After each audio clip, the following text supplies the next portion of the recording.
There's a version of you that shows up to meetings, that answers "I'm doing well" before the question is even finished, that smiles at the right moments, says the right things, laughs at the right pitch, and does all of it without thinking. And here's what no one talks about. That version of you is very, very good at its job. So good, in fact, that at some point it stopped feeling like a performance. It started feeling like you. Carl Jung spent decades studying this phenomenon, not in the EU abstract, in actual human beings sitting across from him, exhausted in ways they couldn't quite name, living lives that looked, from the outside, completely fine. He called what he found the persona, and what he discovered about it will either unsettle you or finally explain something you felt for years but never had a word for. This video is for those of you who've ever felt like a stranger in your own life, who've sensed, somewhere underneath the daily routine, that the person everyone knows isn't entirely the person you are. Stay with me. We're going to go layer by layer. Before we go any further, I want to ask you something. Think of one version of yourself that shows up in public, the one that handles things, the one that's fine. Now think of who you are when no one's watching. Is there a gap? Drop one word in the comments, just one, that describes that gap. You might name something someone else hasn't found words for yet. And if this is already touching something, hit like and subscribe. We go deep here.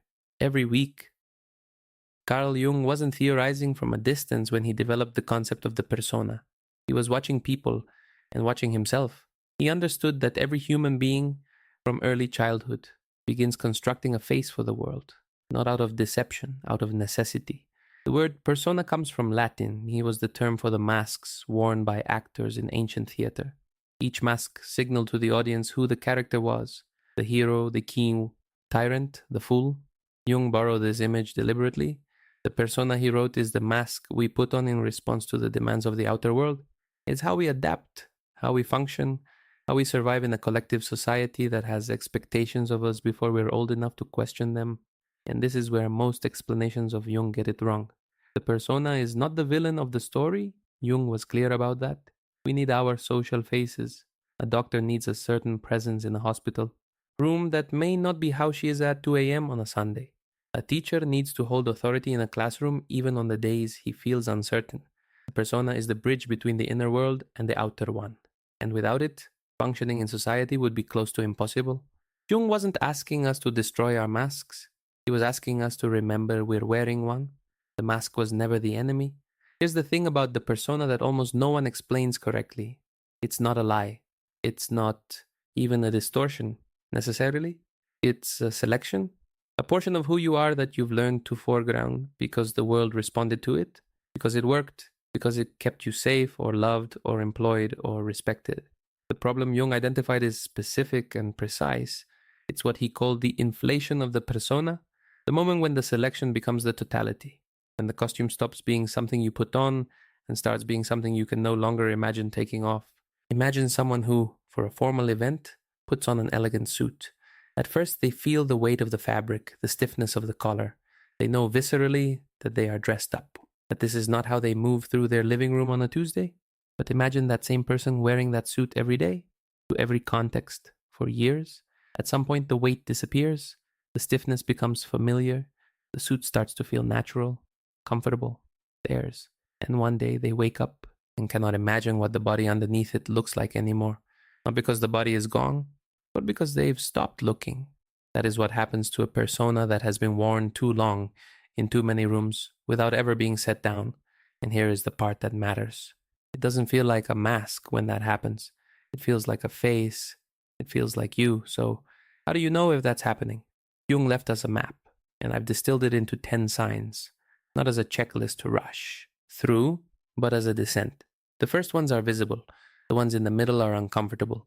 The last ones are the kind that change you when you truly recognize them. Let's start at the surface. Sign 1. You adjust yourself automatically depending on who's in the room. Not consciously, not with deliberate code switching that you can name and justify. I mean the kind of adjustment that happens before you've decided to do it. The way your vocabulary shifts, your posture changes, your opinions somehow rearrange themselves based on whoever is seated across from you. In small doses, this is social intelligence. Everyone does it. But there's a threshold, and Jung's work points directly to it. When you cannot locate a stable version of yourself that persists across rooms. When the real you seems to only exist in the gaps between interactions, if at all. then the persona has expanded past its function. You're no longer wearing the mask for specific occasions. The mask is wearing you. Sign 2.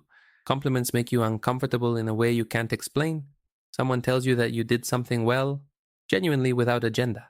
And instead of receiving it, something in you deflects. You minimize. You redirect to the team. You say it was nothing, with a self-deprecating laugh while internally something contracts. Jung would recognize this immediately. When the persona is rigid, compliments are dangerous because they highlight a gap between the external chew, performance, and the internal experience. The praise lands on the mask, and some part of you knows it. The deflection isn't modesty. It's a kind of panic. If they knew what was underneath, they wouldn't be saying that. Sign 3. You are exhausted by your own life in a way that makes no sense. Everything is objectively fine. By any external measure, you're doing well. Good work, decent relationships, health intact. And yet there is a tiredness underneath all of it that sleep doesn't fix and weekends don't touch. A kind of low-grade weariness that has no obvious cause. This is one of the clearest signals Jung's framework identifies. Maintaining a persona costs energy. Not the energy of one big performance, but the constant, invisible energy of never fully being off, of monitoring the gap between what you feel and what you present, of sustaining a coherence that has to be managed rather than simply lived. That tiredness is not depression necessarily. It's the metabolic cost of an identity that requires maintenance. The behavioral layer is only the beginning. The next 3 signs run deeper, into what you feel, and specifically into what you've stopped feeling. Sign 4. You don't know what you actually want, but you're very good at knowing what's expected. Ask most people what they want, and they'll tell you what they think they're supposed to want. The promotion, the relationship milestone, the version of success that their environment has validated. But ask them what they want, what they would do if no one were watching, if no one would be impressed, if no approval were available, and they go quiet in a way that isn't comfortable. Jung called this the suppression of the individual function in service of the collective adaptation. In plain language, when you've been wearing the mask long enough, the parts of you that wanted things the mask couldn't accommodate go underground. They don't disappear, but they stop raising their hand.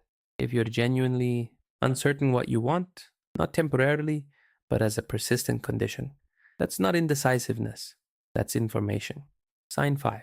You perform emotions rather than feel them.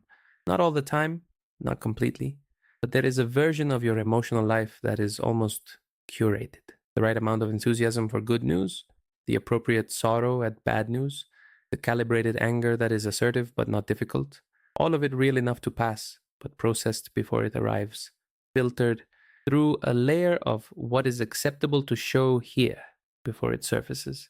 This sign is the hardest to detect in yourself because the performance has become seamless. Jung pointed to what he called the flattening of affect as one of the consequences of persona inflation. Emotions become functional rather than lived. You're not suppressing them consciously. They're just arriving already managed. When did you last feel something without simultaneously monitoring how you were feeling it? Sign 6. You are highly sensitive to how others perceive you, even when it shouldn't matter. A comment from a colleague that was probably nothing stays with you for days. You replay a conversation, auditing every word you said, wondering if you came across wrong. Someone seems distant at a party and you spend the rest of the evening quietly triangulating whether you said something. This particular sensitivity is the persona maintaining its own surveillance. When your identity is organized around a certain external image, any threat to that image, even imagined, even minor, triggers a disproportionate response. The stakes feel enormous because, from the persona's perspective, they are. If the mask cracks, something essential feels at risk. That is not vanity. It is a signal that the mask has become structural. The mask doesn't just hide who you are, eventually it hides it from you. Let me offer you an image that I return to often when working with these ideas. Think about a formal suit, not a costume. A suit you actually own, one you chose, one that fits well. First time you wear it to an important event, you feel it on your body. You're aware of the performance it implies. There's a gap between the suit and your skin. But imagine wearing that suit every single day, at work, at dinner, to bed, at breakfast. Within weeks, the gap closes. Within months, you forget what your body feels like without it. Within years, the suit isn't something you wear, it's something you are. And the idea of being seen without it doesn't feel like freedom. It feels like exposure. That's what the persona becomes when it hardens. Not a tool, not a bridge, a skin that was never really yours. Before we go further, I want to pause for a moment. Everything we're exploring here, I know it can awaken something. A desire to go deeper than a video allows. I felt that too. And when I did, I realized I needed more than information. I needed structure, a way to work with what was surfacing. Not just name it. If you're feeling something like that right now, there is a link in the description. Take a look when this is over. It's there for the people who are ready to take the next step. Now let's keep going. The next 4 signs move into existential territory. This is where the discomfort becomes something else, something closer to grief or recognition or both. Sign 7. You've achieved things that should feel meaningful, and they don't. This is one of the most disorienting experiences a person can have and one of the most commonly shared. You worked towards something for years, you got it. And in the moment of arrival, there was a flatness where the satisfaction should have been. Not failure, the thing happened, but the meaning wasn't there. Jung was precise about why this occurs. When the life you're living has been organized around the persona's values, the things that earned approval, that fit the image, that were legible to the external world, then even successful completion of that life's objectives doesn't reach the actual self. The achievement lands on the mask, and something underneath stays hungry. This is not ingratitude. This is not depression, though it can look like it. This is the deeper self signaling that it was not consulted. Sign 8, you have a persistent sense that people don't really know you, even people who are close, not in the paranoid sense, not as isolation, but as a quiet awareness that the version of you that exists in other people's minds is accurate, but not complete. That the most real parts of you have never quite made it into the room. That intimacy, as you've experienced it, has a ceiling. Jung described the persona as creating a kind of double invisibility. First, you hide from the world. Then, because the world only ever responds to the hidden version, you start to believe that the hidden parts are somehow the wrong ones, the ones that don't belong in the light. Intimacy requires removing the mask, and when the mask has been on long enough, it doesn't feel like closeness, it feels like danger. Sign 9. You are much better at taking care of others' needs than your own, and this feels like a virtue. This next sign is the one people defend the hardest, because it looks exactly like a virtue. The person who is always reliable, always available, who reads the room before they've entered it, who adjusts before anyone has to ask, who makes things easier for everyone around them, who has somewhere along the way become fluent in the needs of others and slightly illiterate in their own. Jung was careful here, because this tendency genuinely serves real relational needs. But it becomes a sign of persona inflation when the attunement to others is not a choice, when it's a mechanism, when being needed is what keeps the mask feeling justified, when your own needs feel faintly embarrassing, or like an imposition, or simply like something you're not sure how to locate anymore. The mask that presents itself as selfless has often simply learned that selflessness is the safest way to be. Sign 10. You don't know who you are when nothing is required of you, alone in the silence, not distracted, not occupied, just present with yourself. Something uncomfortable surfaces, not necessarily anxiety, sometimes just a blankness, a question without an answer, a self that without context, without role, without anyone to be something for, feels strangely thin. This is the final and most significant sign because it points directly to what Jung considered the core wound of persona inflation, the disconnection from the self, from what he called the deeper organizing center of the psyche, the totality of who we are beyond all adaptation. When the mask has been the primary resident for long enough, the inner life becomes underdeveloped, not dead. Jung was adamant that the deeper self doesn't die. It goes underground. It speaks in symptoms, in dreams, in the tiredness we named earlier, in the flatness, in the quiet ache of a life that looks right but doesn't feel right. The question, who am I when nothing is required of me, is not a crisis, it's an invitation. So why do we build masks this rigid in the first place? Jung's answer was not blame, it was developmental. The persona begins in childhood, long before we have any capacity to choose it consciously. We learn early which parts of us receive warmth and which parts create distance, which emotions are welcomed and which make the room go quiet, which version of ourselves earns love and which one makes love feel conditional. From those early repeated experiments, we build our first mask, and then we refine it, and refine it again.